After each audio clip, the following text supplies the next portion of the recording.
Congrats to Louisville.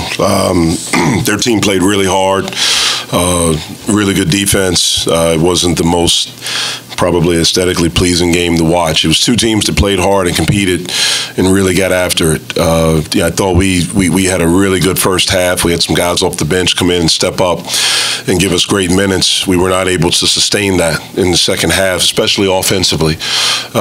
Defensively throughout, I thought we were pretty good. That team was leading our league in scoring, averaging a little bit over 83 points a game. And for us to hold them to 66 is pretty good. But for us, it was our inability to score. And in the second half, we didn't do a good job of valuing the basketball. And that's what won the game for them. And they were able to make plays. So congrats to them. They're playing awfully well right now. Chris and his staff have done an outstanding job. Those guys are big. They're physical. I think the growth of their team, in my opinion, has been because of Williams and Enoch. I think those two guys have really played at a different level since we faced them the first time. And, so congrats to them. Enoch playing better, how much different does that make Louisville? It makes them a lot different. Anytime you have a presence inside where you can go in there and a guy can score with his back to the basket, where you can pitch it up to him, he can go get it above the rim, and that makes your ball screen offense a little bit more effective because you have different reads, and then he can really go and get it on the offensive glass. His growth has really helped them. What was the change you saw in Louisville, especially from the defensive end today compared to 3 weeks ago? Well, it was pretty obvious they weren't going to let the two guys, for us, our two guards beat them. I think they combined both of those kids, Johnson and McGowan's, for 55 points the last time. And so they did their ball screen defense was tighter. They were more together. Again, Williams, his ability to block shots, with verticality, without fouling. You can tell they put in a lot of work on that. Coach, this is 2 games in a row where you were able to force Jordan Moore into a tough shooting night. Was there something specifically defensively you wanted to take away from him? Well, we just tried to make his catches hard, just like we did the first time. And we just tried to have an awareness for him wherever he was on the court. He's a really good player. He's as improved as anyone in college basketball with what he's done from his freshman to sophomore year. And again, he made some big plays for him today. And so he's a guy that I think you have to have your antenna up all the time. Guys have to know where he is, and hopefully you can get a little lucky and he can miss some shots. Jeff, you mentioned the turnovers. He also shot in the 20s in the second half. Where were the areas the offense was breaking down? Well, I thought, we had some opportunities off ball screens in the first half that we finished. In the second half, we didn't. We had 3 layups right there off of rolls that we just didn't finish. We had a foul one time where we stepped up and missed 2 free throws. And then that puts a little bit more pressure on our guards because now we feel like I have to do it. I have to make something happen. They did a great job of gapping up.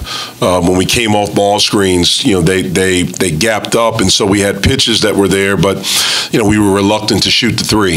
And so I just think that they just tightened up a little bit on ball screen stuff, and we missed some plays early, right at the basket, and I think that kind of got us down a little bit.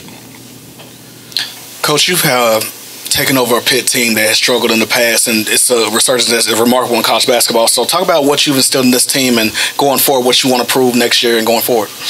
Well, the thing we've tried to establish is a level of competition. We're going to fight. We're going to, be together, and we've tried to establish a culture of defense. We are a team that's a really streaky offensive team, and I knew that coming in, and so we've tried to put guys in positions, to be instinctual. But the main thing is just to fight and compete every possession you're out there. I think we're taking the necessary steps to do that. We have to improve, just like everyone. You constantly have to improve your talent. You have to, get players. You have the players that you have to help them get better. I think we've done that. This is a difficult time of the season for everyone. because it's the end of January. You're getting close to February. Everyone's a little bit banged up, especially guys that have played a lot of minutes. Everyone's a little bit fatigued, and you have to have something where you can push through. Normally, you see teams that are a little bit older. They're able to do that. They have a little bit more experience. They understand how to handle this. For our group, this is different for everyone. For our freshmen, they've never been through anything like this. And so I think we're a little bit fried, from there. For our returning guys, I don't know by this time of the season last year. I don't know how much they were fighting. They were maybe ready to check it in. And so we're learning a lot as we go. And obviously, we've played a really, really tough schedule in the conference so far. If you look at the 7 games that we've played, it's Louisville twice, it's Duke, it's North Carolina, it's NC State, and it's Florida State. All teams that are ranked. Florida State was 11 when we played them. We know they're not. So it's been tough, and we've fought, and we've competed in each one. And so that's something we have to keep doing. No one's going to feel sorry for us. We can't feel sorry for ourselves. We have to keep fighting and keep competing. Jeff, what are your impressions right here to your right? Okay, of Kristen Cunningham? I think he's at 3-1 now in assist to turnover ratio in the ACC. He's playing really well for them. Yeah, he's playing great. You can tell he's an experienced guard. He was an outstanding player at Samford, and he's come here and he probably didn't get off to the greatest start, but he's settled in and become a really good leader for their team. He values the ball. He doesn't turn it over. He has a great grasp of their offense. He's had some really good offensive games. Today he didn't score the ball well, but he ran their team. He assisted. He didn't turn the ball over much. He's a really good player.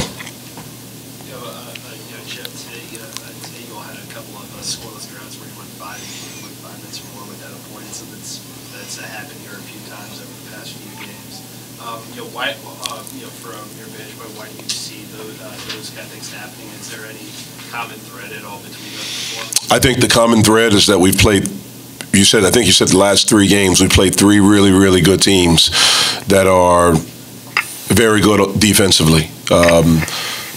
Syracuse's zone is one of the most difficult zones to conquer, and there's a reason why they're, tied for first place in this league. Duke is one of the best teams in the country, and there's a reason why they're ranked 2 and tied for first place in this league. And Louisville's a really good team. They're tied for first place in this league. I think that's why. Dwayne Sutton had a double-double over here, Jeff. Sorry.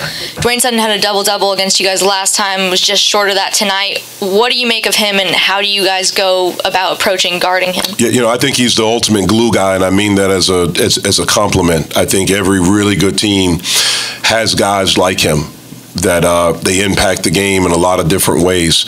I think he does it with his defense, obviously with his rebounding, and then he can score. And he doesn't. It's not necessarily needed all the time, but it's something that he can do. He's older, he's mature, strong kid. Seems like a really good teammate.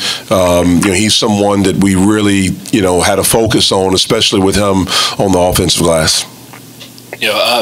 In those scoreless droughts we had talked about it earlier, Jeff. I mean, whether it's youth, do you feel like in those situations when the team's gone a little while without scoring, do you ever notice Trey and X, trying to, maybe pressing, trying too hard to maybe make a play? I think it's not just those 2 guys. I think we have guys during that time that do that.